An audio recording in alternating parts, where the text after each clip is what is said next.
여러분, 유럽에서 한국 남성의 이미지를 아시나요?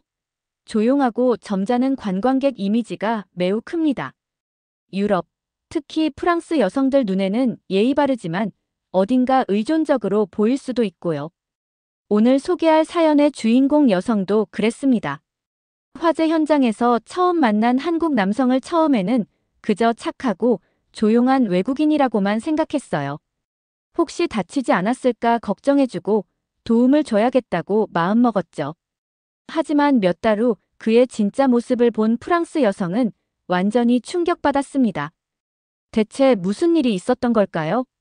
안녕하세요. 제 이름은 클레르 르노입니다. 올해 29이고 파리 소방청 구조대에서 일하고 있어요. 사실 이 일을 하게 된 건 우연이었어요. 대학에서 불어를 전공했는데 졸업 후 취업이 잘 안 되더라고요. 그러던 중 소방관 채용 공고를 보게 됐고 왠지 모르게 지원하게 됐습니다. 처음에는 단순히 안정적인 직업이라고 생각했어요. 그런데 실제로 일을 해보니 전혀 달랐습니다. 사람의 생명을 구하는 일이라는 게 이렇게 무겁고도 보람찬 일인 줄 몰랐거든요. 하지만 쉬운 일은 아니었어요. 특히 3년 전 일은 아직도 제 마음에 깊은 상처로 남아 있습니다. 어느 오래된 아파트에서 화재가 났는데 저희가 도착했을 때는 이미 불길이 3층까지 번져 있었어요. 1층과 2층 주민들은 모두 대피시켰지만 3층 끝방에 혼자 사시는 75살 할아버지를 놓쳤습니다. 그분을 발견했을 때는 이미 늦었어요. 의식을 잃은 채 연기에 질식되어 계셨죠. 병원으로 옮겼지만 결국 돌아가셨습니다. 그날 밤 저는 처음으로 제 일에 대해 의문을 가지게 됐어요. 정말 제가 사람을 구할 자격이 있는 건지, 더 빨리 찾을 수는 없었는지. 그 일 이후로 밤에 잠을 제대로 못 자게 됐습니다. 꿈에서 그 할아버지가 나타나셔서 왜 늦었느냐고 물어보시거든요. 동료들은 내 잘못이 아니다라고 위로해주지만 마음 깊은 곳의 죄책감은 쉽게 사라지지 않더라고요. 그날도 평소처럼 소방서에 출근해서 장비 점검을 하고 있었습니다. 아침 9시 동료 피에르가 어제 본 영화 이야기를 하고 있을 때였어요. 갑자기 출동 경보가 울렸습니다. 카페 건물 화재 발생. 저희는 즉시 소방차에 올라탔어요. 파리 시내의 좁은 골목길을 헤치며 달리는 동안 저는 속으로 기도했습니다. 제발 이번에는 모든 사람을 안전하게 구할 수 있게 해달라고요. 현장에 도착하니 의외로 조용했어요. 건물에서는 연기가 피어오르고 있었지만 큰 불길은 보이지 않았습니다. 주변의 구경꾼들도 몇 명 없었고요. 이상했어요. 보통 화재 현장은 아수라장인데 말이죠. 차에서 내리자마자 저는 현장 상황을 파악했습니다. 1층 카페에 출입문이 열려 있었고 그 안에서 누군가가 소화기를 바닥에 내려놓고 있었어요. 그 사람은 동양계 남성이었습니다. 키가 크고 검은색 코트를 입고 있었어요. 짧게 정리한 머리와 깔끔한 인상이 눈에 띄었죠. 무엇보다 놀라웠던 건 그의 침착한 표정이었어요. 화재 현장에 있는 사람이라고는 믿기 어려울 정도로 차분했거든요. 얼굴에 그을음이 약간 묻어 있었지만 당황한 기색이 전혀 없었습니다. 불은 거의 꺼졌습니다. 그가 저에게 말했어요. 프랑스어가 유창했지만 억양에서 외국인임을 알 수 있었습니다. 하지만 발음이 정확했고 문법도 완벽했어요. 무엇보다 목소리가 너무 차분해서 정말 화재가 났었나 싶을 정도였습니다. 저는 즉시 내부를 점검했습니다. 그런데 안으로 들어가자마자 깜짝 놀랐어요. 벽면에 전기 콘센트 주변이 검게 그을려 있었지만 불길이 다른 곳으로 번진 흔적이 전혀 없었거든요. 바닥에는 소화기 분말이 딱 필요한 곳에만 골고루 뿌려져 있었어요. 그 위에 물까지 정확한 양으로 뿌려져 있더군요. 이건 정말 교과서에서나 볼 수 있는 완벽한 대처였습니다. 전기 화재의 경우 잘못 처리하면 더 큰 불로 번질 수 있는데 이분은 순서대로 정확하게 처리한 거예요. 전원을 먼저 차단하고 소화기로 불을 끈 다음 물로 잔불까지 정리한 흔적이 선명했습니다. 저는 주변을 더 자세히 살펴봤어요. 만약 이 불이 제대로 꺼지지 않았다면 어떻게 됐을까요? 이 건물은 오래된 목조 건물이었거든요. 1층 카페에서 시작된 불이 위층으로 번졌다면 2층, 3층에 사는 사람들이 큰 위험에 처했을 거예요. 게다가 이 골목은 소방차가 들어오기 어려운 좁은 길이라서 더 큰 참사로 이어질 수도 있었습니다. 그 남자가 저에게 말했죠. 전기 합선으로 보입니다. 저는 이 건물 2층에 살고 있는데 타는 냄새가 나서 바로 내려와 봤어요. 연기가 올라오기 시작했는데 그냥 두면 안 될 것 같더라고요. 그의 설명을 들으며 저는 점점 더 놀라게 됐어요. 대부분의 사람들은 화재를 발견하면 우선 119에 신고하고 대피하기 바쁘거든요. 그런데 이분은 신고와 동시에 직접 불을 끌어 내려온 거였어요.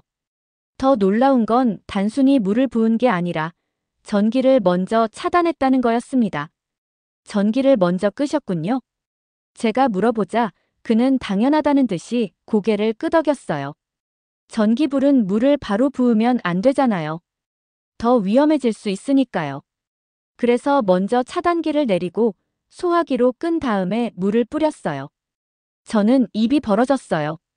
일반인이 이런 걸 어떻게 알고 있을까요? 심지어 전기 차단기가 어디 있는지도 정확히 알고 있었다는 거잖아요.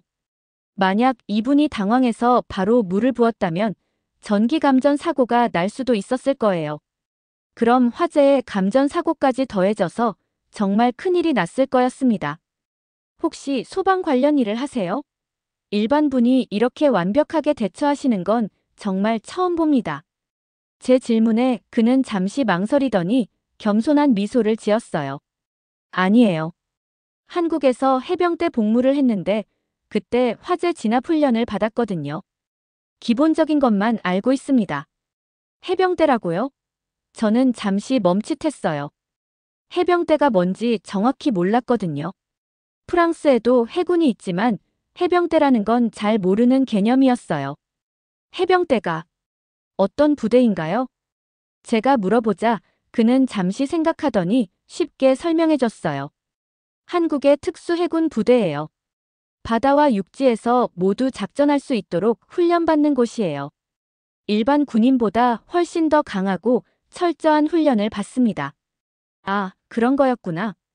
그래서 이런 침착함과 정확한 판단력을 보여줄 수 있었구나 싶었어요. 특수부대라니, 그럼 정말 엘리트 군인이었던 거네요. 하지만 그렇다고 해도 일반인이 이 정도로 완벽하게 화재를 진압하는 경우는 드물거든요. 한국 해병대는 정말 대단한가 봐요. 이런 것까지 가르치시나요? 네, 어떤 상황에서든 생존하고 대처할 수 있도록 모든 걸 배워요. 응급처치, 화재 진압, 구조 작업까지 기본으로 배우거든요. 동료 피에르가 제 옆으로 와서 속삭였어요. 야, 클레르. 이거 진짜 대단한데? 만약 이 사람이 없었으면 어떻게 됐을 것 같아? 피에르의 말이 맞았어요. 정말로 이분이 아니었다면 큰 참사가 날 뻔했습니다. 좁은 골목길, 오래된 목조 건물, 그리고 전기 화재. 모든 조건이 대형 화재로 번질 수 있는 최악의 상황이었거든요. 그런데 한 사람의 빠른 판단과 정확한 대처로 모든 게 해결된 거였어요. 그의 이름은 정윤호라고 했습니다. 저는 그 이름을 마음속으로 한 번 더 되뇌어 봤어요. 발음하기 어렵지 않은 이름이었습니다. 저는 클레르 르노예요. 파리 소방청 17구역 소속입니다. 오늘 정말 큰 도움을 받았어요. 덕분에 더 큰 화재를 막을 수 있었습니다. 당연한 일을 했을 뿐이에요. 그의 겸손한 대답이 인상적이었어요. 자랑하거나 과시하지 않는 태도가 좋았습니다. 동료들이 안전 점검을 마치고 나왔어요. 다행히 큰 피해는 없었고 전기 설비만 교체하면 될 정도였습니다. 저희는 정윤호 씨에게 감사 인사를 하고 소방차로 돌아갔어요. 소방서로 가는 길에 저는 계속 그분 생각이 났습니다. 차분하고 정확한 판단력, 겸손한 태도, 그리고 위급한 상황에서도 전혀 흔들리지 않는 침착함까지. 이런 사람을 만나는 게 쉬운 일은 아니죠. 클레르, 뭘 그렇게 생각하고 있어? 동료 피에르가 물었어요. 아, 그냥 오늘 만난 한국분이 정말 대단하다는 생각이에요. 아, 그 동양인? 맞아. 해병대 출신이라더니 역시 다르더라고. 저는 고개를 끄덕이면서도 마음 한구석으로는 다른 생각을 하고 있었어요. 단순히 해병대 출신이라서만은 아닌 것 같았거든요. 뭔가 더 특별한 무언가가 있는 것 같았습니다. 그날 밤 집에 돌아와서도 저는 오랫동안 잠들지 못했어요. 자꾸만 정윤호 씨의 모습이 떠올랐거든요. 그의 차분한 눈빛, 정확한 손놀림, 그리고 따뜻한 미소까지 말이에요. 3년 전 그 사고 이후로 저는 누군가에게 특별한 감정을 느낀 적이 거의 없었습니다. 항상 제 자신에 대한 자책감과 불안에 시달려왔거든요. 그런데 오늘은 왠지 다른 기분이었어요. 마치 오랫동안 어둠 속에 있던 제 마음에 작은 불빛이 켜진 것 같은 느낌이었습니다. 그날 이후로 며칠이 지났는데 이상하게 자꾸 그 카페 쪽이 신경 쓰였어요. 순찰 경로를 계획할 때마다 윤호 씨가 있는 카페 쪽을 포함시키게 되더라고요. 원래 저희 구역은 아니었는데 말이에요. 클레르, 오늘 또 그 카페로 가자고. 동료 피에르가 의아하다는 표정으로 물었습니다. CCTV 점검하고 소화전 상태도 확인해야 하거든요. 그럴듯한 이유를 댔지만 사실 저도 제가 왜 자꾸 그쪽으로 가고 싶어 하는지 정확히 알 수 없었어요. 그냥 마음이 그쪽으로 향하더라고요. 화재가 난 지 일주일 후 저는 드디어 그 카페 앞을 다시 지나게 됐습니다. 오전 10시쯤이었는데 정윤호 씨가 카페 앞에서 화분을 정리하고 있었어요. 작은 라벤더와 튤립이 담긴 화분들을 하나씩 옮기고 있더군요. 햇빛이 살짝 비추는 가을 아침이었는데 그 모습이 참 평화로워 보였어요. 검은색 스웨터에 청바지를 입고 화분을 조심스럽게 다루는 모습이 눈에 들어왔습니다. 저를 발견하자 그의 얼굴에 반가운 미소가 번졌어요. 클레르 씨, 또 뵙네요. 오늘도 점검이신가요? 아, 이번에는 그냥 순찰 중이에요. 이 구역도 저희가 담당하거든요. 완전한 거짓말은 아니었어요. 하지만 완전한 진실도 아니었죠. 사실은 그를 다시 보고 싶어서 일부러 이쪽으로 온 거였거든요. 화분이 예쁘네요. 직접 키우시는 거예요? 네, 취미 삼아 하고 있어요. 한국에서는 아파트 베란다에서 작은 화분 몇 개만 키웠는데 여기서는 공간이 넓어서 좋아요. 그의 말을 들으며 저는 궁금해졌어요. 한국에서의 생활이 어땠을까? 왜 파리까지 오게 됐을까 하는 생각들이 머릿속을 스쳤습니다. 혹시 시간 되시면 커피 한 잔 어떠세요? 갑자기 그가 제안했어요. 저는 잠시 망설였습니다. 근무 중이기도 했고 아직 잘 모르는 사람이기도 했거든요. 하지만 마음 한구석에서는 그의 제안이 반가웠어요. 지금은 순찰 중이라서. 다음에 기회가 되면요. 아, 물론이죠. 언제든 좋으니까 편한 시간에요. 그의 이해하는 표정을 보며 저는 괜히 미안한 마음이 들었어요. 사실 조금만 융통성을 발휘하면 잠깐 커피 한 잔 정도는 마실 수 있었거든요. 그날 오후 퇴근길에 저는 다시 그 카페 앞을 지나갔습니다. 이번에는 업무가 아니라 개인적인 시간이었어요. 정윤호 씨가 카페 앞에서 의자에 앉아 책을 읽고 있었어요. 프랑스어 책이었는데 제목이 파리의 역사였습니다. 제가 인사하자 그는 책에서 고개를 들고 놀란 표정을 지었습니다. 클레르 씨, 퇴근하시는 길인가요? 네, 오늘 일이 일찍 끝났어요. 혹시 아까 말씀하신 커피, 아직 괜찮으세요? 그의 얼굴이 환해졌어요. 책을 덮고 일어서면서 고개를 끄덕였습니다. 물론이죠. 근처에 조용한 카페를 알고 있어요. 우리는 골목 안쪽의 작은 카페로 들어갔어요. 오래된 건물의 1층에 있는 테이블이 5개밖에 없는 아담한 곳이었습니다. 손님도 저희 말고는 할머니 한 분뿐이어서 조용했어요. 창가 자리에 앉으니 밖으로 파리의 일상이 보였어요. 자전거를 타고 지나가는 사람들, 개를 산책시키는 아주머니, 바게트를 들고 걸어가는 학생들까지. 평범하지만 따뜻한 풍경이었습니다. 정윤호라는 이름, 발음하기 어렵지 않아요? 제가 물었어요. 사실 며칠 동안 그 이름을 마음속으로 몇 번이나 불러봤거든요. 처음에는 프랑스 사람들이 어려워했어요. 그래서 그냥 윤호라고 부르라고 하기도 했고요. 하지만 정확한 발음으로 불러주시는 분들이 더 좋아요. 윤호, 윤호. 저는 그의 이름을 조심스럽게 발음해봤어요. 그가 미소를 지으며 고개를 끄덕였습니다. 완벽해요. 그렇게 우리는 자연스럽게 이야기를 나누기 시작했어요. 그는 한국에서 대학을 졸업하고 해병대에서 2년간 복무한 후 부모님이 운영하시는 수산물 수출업체 일을 돕게 됐다고 했어요. 유럽 시장 개척을 위해 파리에 오게 됐고 지금은 프랑스 업체들과 거래처를 늘려가는 중이라고 했습니다. 처음에는 언어가 가장 큰 문제였어요. 대학에서 프랑스어를 전공했지만 실제로 써보니까 전혀 다르더라고요. 지금은 정말 잘하시는데요? 아직 멀었어요. 특히 농담이나 관용 표현 같은 건 정말 어려워요. 그의 솔직한 모습이 좋았어요. 허세를 부리지 않고 자신의 어려움을 있는 그대로 말하는 게 인상적이었습니다. 저도 제 이야기를 했어요. 대학에서 문학을 전공했다가 우연히 소방관이 된 과정, 이 일을 하면서 느끼는 보람과 어려움들을 말했습니다. 3년 전 일은 아직 말하기 어려웠지만 그 외에는 대부분 이야기했어요. 소방관이라는 직업이 정말 대단하다고 생각해요. 다른 사람을 위해 위험을 감수하는 일이잖아요. 대단한 건 아니에요. 그냥 제가 할 수 있는 일을 하는 거죠. 겸손하시네요. 한국에서도 소방관들을 정말 존경해요. 특히 요즘에는 화재뿐만 아니라 구조 작업도 많이 하시잖아요. 그의 말에 저는 고개를 끄덕였어요. 정말로 요즘에는 화재보다 각종 사고 구조 작업이 더 많았거든요. 시간이 어떻게 흘렀는지 모르게 우리는 2시간 가까이 이야기를 나눴어요. 서로의 문화에 대한 궁금증도 많이 풀었고요.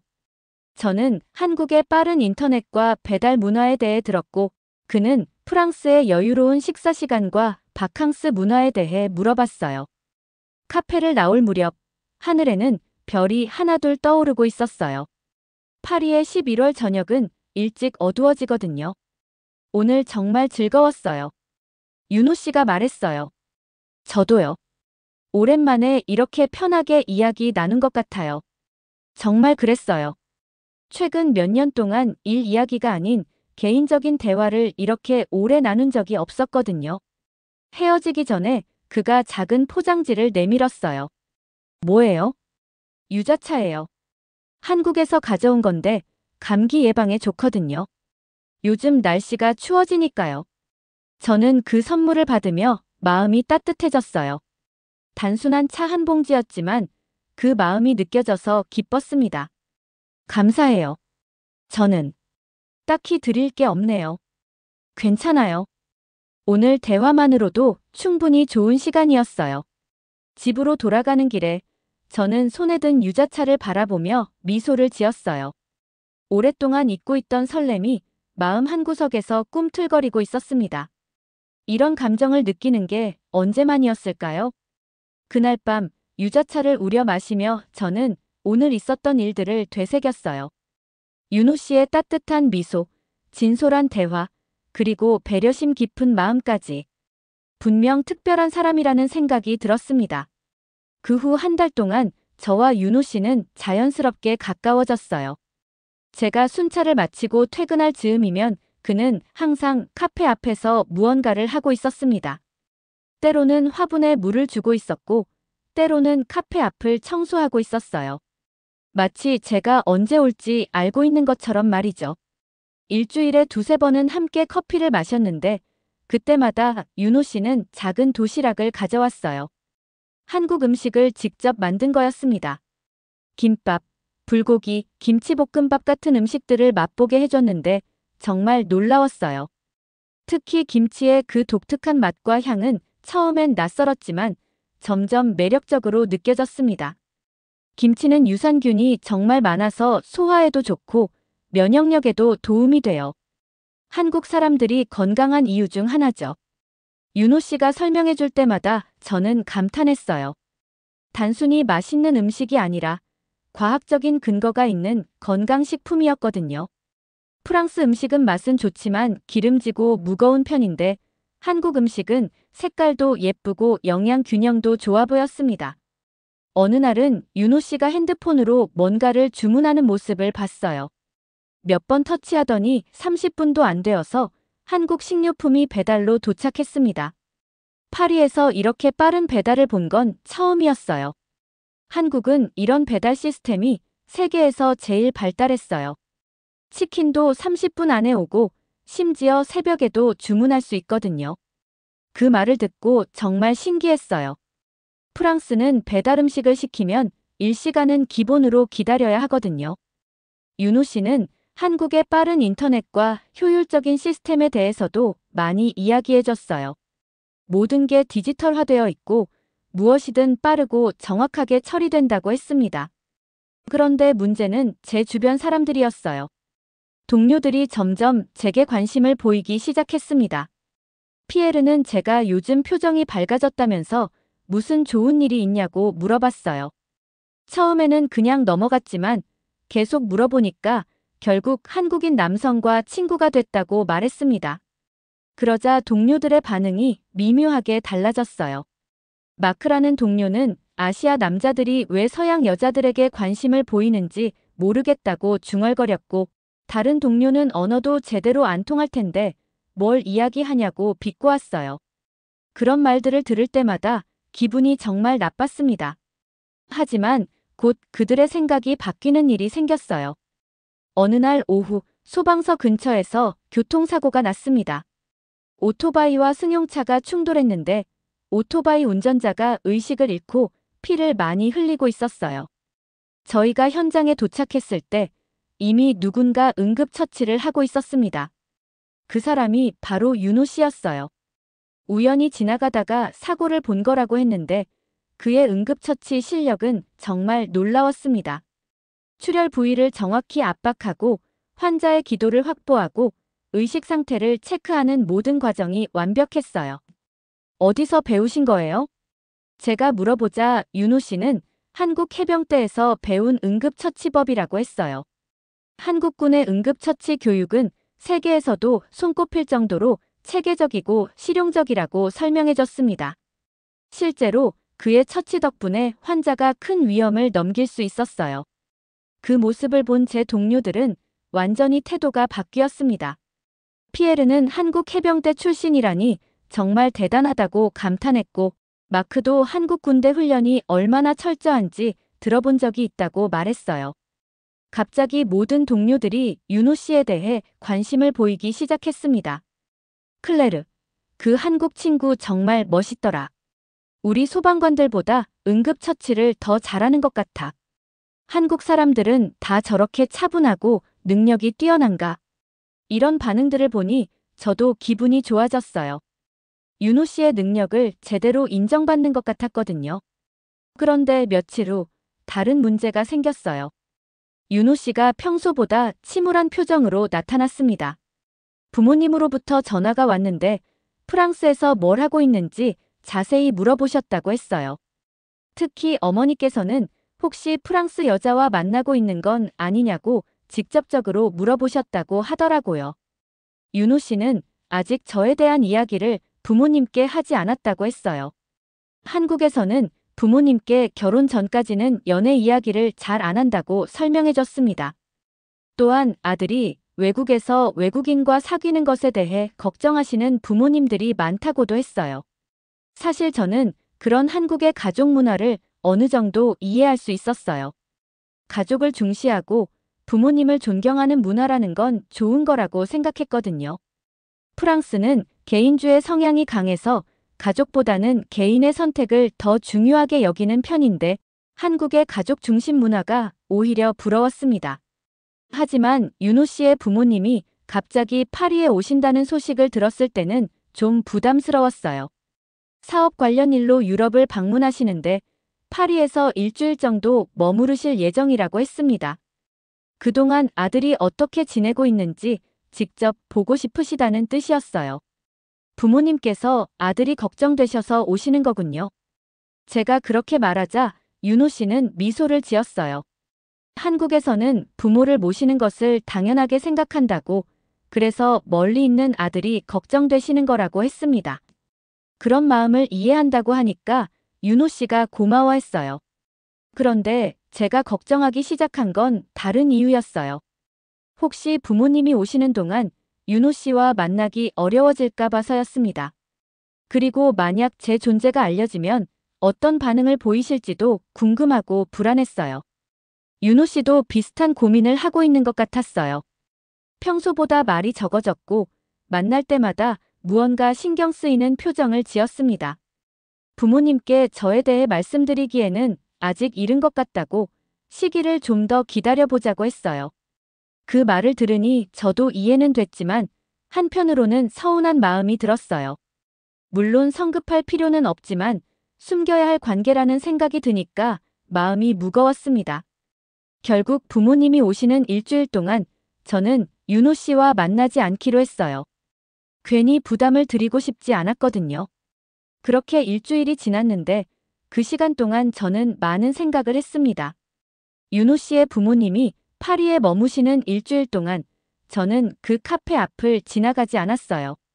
대신 다른 구역 순찰을 늘리고 평소보다 일에 더 집중하려고 노력했습니다. 하지만 마음 한구석은 계속 그가 어떻게 지내고 있을지 궁금했어요. 부모님과의 시간이 어떨까?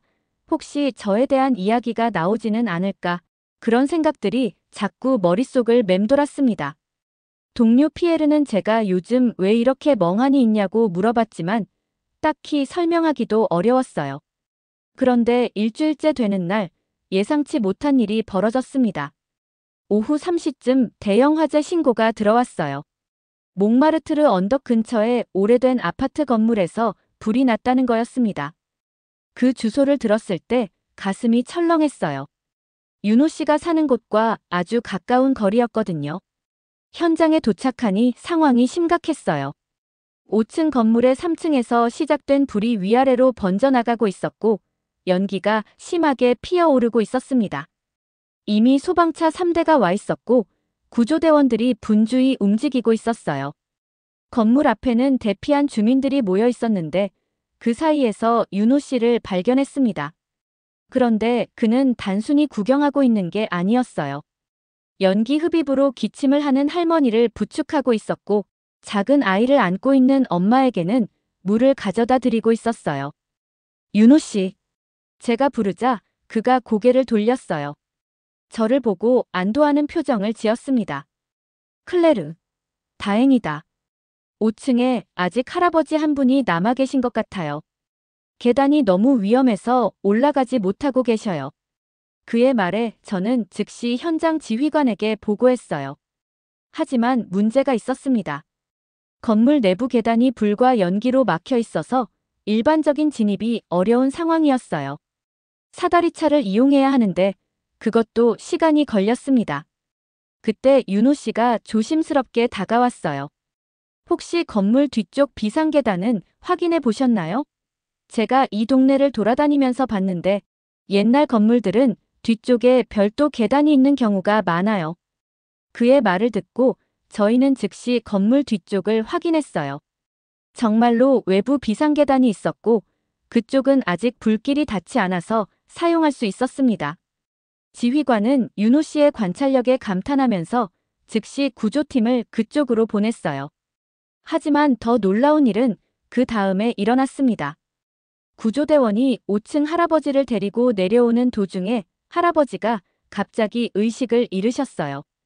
연기 흡입과 충격 때문인 것 같았습니다. 응급차가 오기까지는 시간이 걸리는 상황이었어요. 그때 윤호 씨가 앞으로 나섰습니다. 할아버지를 평평한 곳에 눕히고 즉시 응급처치를 시작했어요. 맥박을 확인하고 기도를 확보하고 심폐소생술까지 정확하게 실시했습니다. 그의 손놀림은 정말 전문가 수준이었어요. 한국 해병대에서 배운 응급처치법인데 유럽 방식과 조금 달라요. 압박 지점과 호흡 보조 방법이 더 효과적이에요. 윤호 씨가 설명하면서 계속 처치를 이어갔어요. 정말로 몇 분 후 할아버지가 의식을 되찾으셨습니다. 그 모습을 본 모든 소방관들이 박수를 쳤어요. 대단하다. 한국 군대에서는 이런 것까지 가르치나? 우리보다 더 전문적인데? 한국 해병대 정말 대단하네. 동료들의 감탄사를 들으며 저는 뿌듯했어요. 윤호 씨의 능력을 모든 사람들이 인정하고 있었거든요. 사건이 정리된 후 지휘관은 윤호 씨에게 특별히 감사 인사를 했어요. 그의 관찰력과 응급처치 능력 덕분에 큰 사고를 막을 수 있었다고 했습니다. 그리고 혹시 프랑스에서 응급구조사 자격을 취득할 생각이 있냐고 물어보기도 했어요. 한국 분들은 정말 준비가 철저하시네요. 평소에도 이런 상황에 대비하고 계시는 건가요? 지휘관의 질문에 윤호 씨는 겸손하게 대답했어요. 한국에서는 어릴 때부터 안전교육을 많이 받고 군대에서도 실용적인 훈련을 중시한다고 설명했습니다. 또한 한국 사회 전체가 서로를 돕는 문화라서 이런 상황에서 나서는 게 자연스럽다고도 했어요. 그 말을 들으며 저는 감동했어요. 단순히 개인의 능력이 뛰어난 게 아니라 한국이라는 나라 자체가 이런 인재들을 기르는 시스템을 가지고 있다는 생각이 들었거든요. 현장 정리가 끝나고 나서 윤호 씨와 저는 처음으로 일주일 만에 제대로 이야기를 나눴어요. 그는 부모님과의 시간이 어땠는지 말해줬습니다. 사실 부모님께 당신 이야기를 미리 해뒀어요. 저는 깜짝 놀랐습니다. 분명히 말하지 않았다고 했었는데요. 파리에 정말 좋은 프랑스 친구가 있다고, 소방관이고 마음씨도 따뜻하다고 말씀드렸거든요. 그랬더니 어머니께서 꼭 한번 만나보고 싶다고 하셨어요. 그러니까 부모님이 파리에 오신 진짜 이유는 저를 만나보고 싶어서였던 거예요. 제가 혼자 오해하고 거리를 뒀던 거였습니다. 그럼 왜 말하지 않으셨어요? 깜짝 선물을 주고 싶었는데. 제가 너무 서툴렀나 봐요. 그의 미안한 표정을 보니 화가 날 수가 없었어요. 이번 주말 드디어 윤호 씨의 부모님을 만나게 됐습니다. 파리 시내의 한국 식당에서 만나기로 했어요. 너무 긴장해서 손이 떨렸는데 윤호 씨가 제 손을 꼭 잡아줬습니다. 어머니, 아버지. 제가 말씀드린 클레르예요. 윤호 씨의 소개에 어머니께서 환하게 웃으시며 제 손을 잡아주셨어요. 아이고, 우리 윤호가 매일 이야기하던 그 클레르구나. 정말 예쁘네. 아버지께서도 정중하게 인사해 주셨어요. 두 분 다 제가 상상했던 것보다 훨씬 따뜻하고 친근하셨습니다. 식사하면서 어머니께서는 제가 소방관이라는 걸 정말 자랑스러워 하셨어요. 사람을 구하는 일을 하다니 정말 대단해. 우리 윤호도 좋은 친구를 만났구나. 아버지께서는 한국 전통 다과를 준비해 오셨다며 호두과자를 건네주셨어요. 한국 어머니가 직접 만든 거라고 하시면서요. 앞으로 우리 아들 잘 부탁해. 이 녀석이 아직 어려서 부족한 점이 많을 텐데. 그때 윤호 씨가 갑자기 자리에서 일어났어요. 그리고는 제 앞에 무릎을 꿇더니 작은 상자를 꺼냈습니다. 클레르, 저와 결혼해주세요. 상자 안에는 소박하지만 아름다운 반지가 들어있었어요. 갑작스러운 프로포즈에 온 식당이 조용해졌습니다. 지난 몇 달 동안 당신과 함께하면서 확신하게 됐어요. 당신이 제 인생의 동반자라는 걸요. 눈물이 왈칵 쏟아졌어요. 행복한 눈물이었습니다. 네. 제가 대답하자 식당 안의 모든 사람들이 박수를 쳤어요. 윤호 씨의 부모님도 기뻐하시면서 눈물을 흘리셨습니다. 어머니께서 저를 꼭 안아주시면서 말씀하셨어요. 이제 우리 딸이네. 한국에도 꼭 놀러와야 해. 그날 밤 우리는 센 강변을 걸으며 미래에 대해 이야기했어요. 결혼식은 파리와 한국에서 2번 하기로 했고 아이들에게는 두 나라의 언어와 문화를 모두 가르쳐 주기로 했습니다. 우리 아이들은 정말 행복할 거예요. 한국의 정과 프랑스의 낭만을 모두 갖게 될 테니까요. 윤호 씨의 말에 저도 고개를 끄덕였어요. 1년 후 우리는 정말로 결혼했습니다. 파리의 작은 교회에서 열린 결혼식에는 양가 가족과 친구들이 모두 참석했어요. 제 동료들은 윤호 씨를 우리가 인정하는 최고의 신랑이라고 불렀고, 윤호 씨의 해병대 동기들은 파리까지 와서 축하해줬습니다. 지금 우리는 파리 외곽의 작은 집에서 행복하게 살고 있어요. 윤호 씨는 한국과 프랑스를 잇는 무역회사를 성공적으로 운영하고 있고, 저는 여전히 소방관으로 일하고 있습니다. 그리고 얼마 전 우리에게 큰 선물이 왔어요. 아기가 생긴 거예요. 한국과 프랑스의 사랑으로 태어날 우리 아이에게 어떤 이름을 지어줄지 지금부터 고민이에요.